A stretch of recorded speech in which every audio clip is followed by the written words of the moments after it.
Et voici Solar Storm, un jeu de coopération de 1 à 4 joueurs pour des parties de 30 à 40 minutes à partir de 12 ans. Dans ce jeu, nous sommes l'équipage d'un vaisseau qui malheureusement rencontre des dégâts à cause d'une tempête solaire et le but du jeu, c'est pour l'équipage de réparer les différentes pièces du vaisseau en détournant de l'énergie, c'est le jeton qui est ici, et de pouvoir retourner ensuite au centre de l'appareil.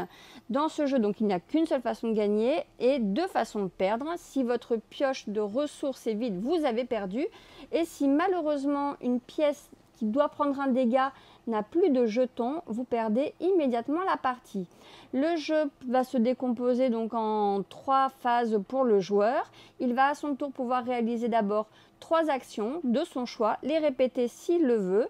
Ensuite, il va pouvoir piocher des cartes dans la pioche des ressources. Et ensuite, la dernière phase, c'est la propagation donc des dégâts du vaisseau. Pour ça, on va dans cette pioche révéler une carte. Des lieux vont être indiqués et ces lieux vont prendre des dégâts au fur et à mesure de la partie. Donc, pour pouvoir détourner de l'énergie, il va falloir dans un premier temps réparer les pièces. Réparer les pièces, ça veut dire par exemple pour une action, défausser une carte, donc rouge, rouge, et bien cette phase-là est réparée. Ensuite, il va falloir réparer également ces deux éléments. Et lorsque ce sera fait, si le joueur a encore les cartes nécessaires lors de son prochain tour, par exemple ici c'est réparé, mais il me faut maintenant du vert, du rouge et du bleu, pour une action, si j'ai ces cartes, je les défausse et à ce moment-là, je vais pouvoir installer ce fameux jeton qui permet de détourner de l'énergie.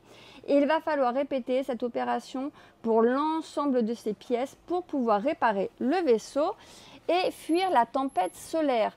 Donc c'est un jeu qui demande beaucoup de communication, de réflexion et surtout de planification en observant bien à chaque fois ce qui risque d'être dégradé, ce qui nous permet quand même d'anticiper. Les actions sont très simples à réaliser, donc il y a quand même une bonne tension dans ce jeu.